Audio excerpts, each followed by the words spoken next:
Hey y'all, welcome back to the Piney Woods Homestead. Finally getting my fall seeds started. I'm about a week or two behind from last year, which I was a little worried about, but then I got to thinking about it. Last year we had an exceptionally warm all the way into September, so I ended up having to repot up all of my fall crops. I'm not wanting to do that this year, so it's actually going to work out fine that I'm just now getting them done, but I'll take y'all along with me and kind of tell you what we're planting and why so many.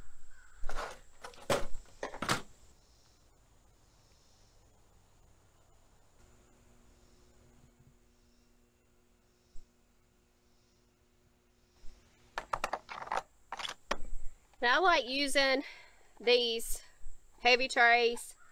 I got these from House Tools. I like these because they are so sturdy. They're going to last me for years and years, and they are an investment, but you know, I've just bought a few along here and there, and you don't have to have, you know, heavy duty trays.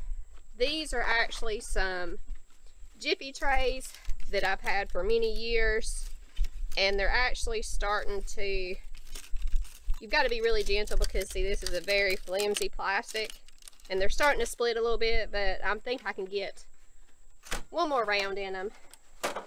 And as far as seed starting mix, this is my absolute favorite. It's a perfect, good, light consistency. I've never had dampen off or anything like that with it, and it's light enough to where it's not restricting the seeds from breaking through.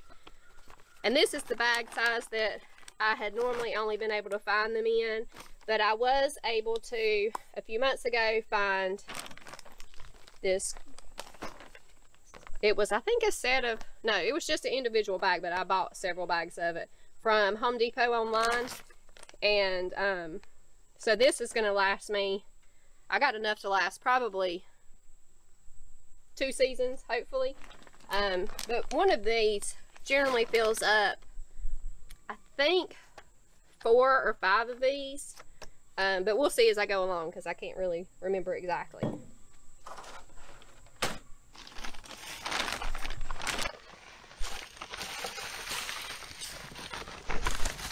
And I'm adding this in dry, but I will get it all good and moist before I do the seeds.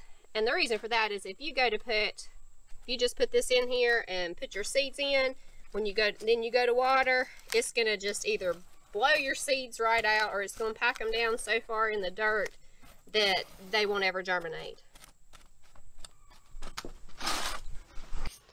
And this little tray I got from, I think, Gardener Supply. There's several different places online that carry it, but it's great for seed starting and potting up both. For potting up, I just put my dirt down in here, and keeps me from wasting and getting it everywhere. Or like back in the spring when it was so windy, I was able to use this in the house and not get dirt all over the kitchen table and the floor and everywhere else.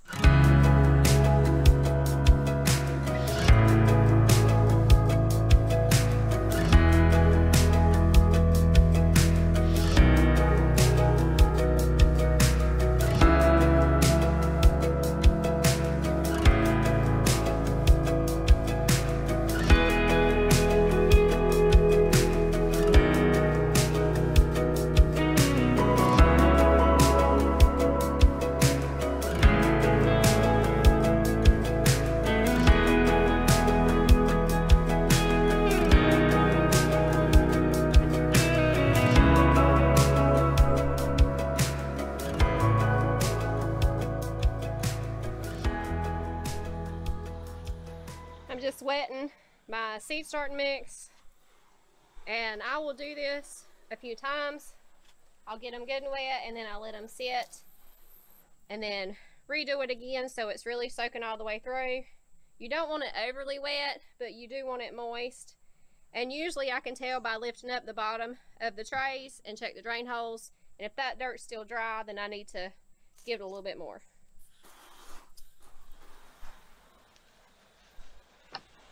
And I keep my seeds in, Matthew calls it a seed tackle box. It's just a photo organizer, and I keep it, the whole entire thing, in the freezer. I keep all of my seeds in the freezer. You know, it helps keep with germination. I always get 100%, even if it's several-year-old seed. Our butter beans that we grew were, I think, 10-year-old seeds, and it was 100% germination. So I have pulled out, well, carrots we are going to plant again for fall, but I'll direct sow those. And I pulled out my broccoli and Brussels, my cabbage and kohlrabi, and this has all my greens, my lettuce, kale, and collards, as well as spinach. The spinach we're going to direct sow, but the rest of these I will start a seed from seed as well. And I've got my list of, I went ahead and wrote through the days to maturity and how many of each I want to start. This will give us a total of about, with all of these, if all of them germinate, about 288 plants for fall. And that's going to include collards, Brussels, broccoli, kale, and cabbage, and kohlrabi, if I didn't say kohlrabi. A few things are going to be extra. I'm doing a tray of kohlrabi for my father-in-law because he loves it just as much as we do. And then there may be a few extra. I think I'm doing more than what's needed, especially the cabbage. I'm doing a full flat of cabbage, but the bed that we're going to put it in will not hold that full flat. We may try to plant them here where my peppers are when it comes time. I don't know if the squirrels will leave them alone, so we'll see about that when it gets closer to getting them transplanted out.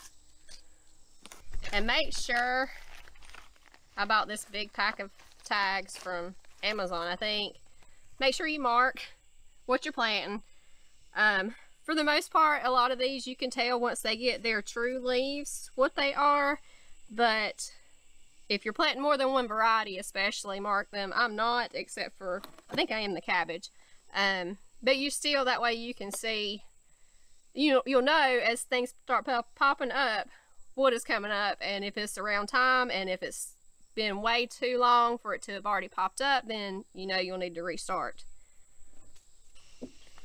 And I just take a handy dandy little fancy pencil tool, and if it needs if you plant it by the depth that it says, which is usually the same size hole as the seed is wide. These are only going to be, these are my Brussels, they're only going to be 1/4 inch deep, so I would just put them on top of the dirt and then just barely push them under, move some dirt over them. If it's bigger, I just use my pencil and make a little hole and then cover it up.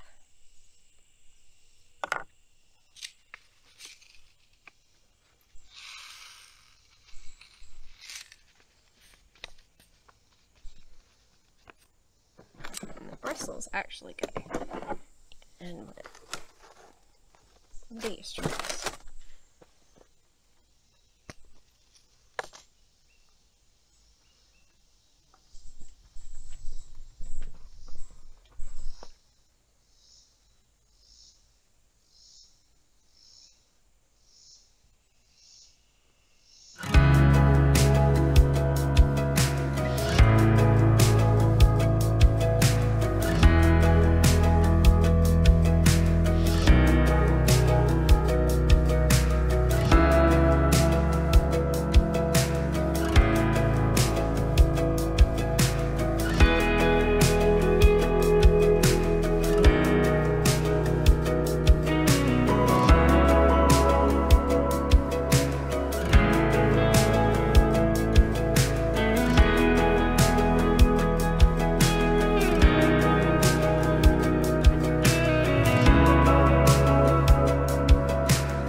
I'm not gonna make y'all sit here while I meticulously go through and plant all of these seeds.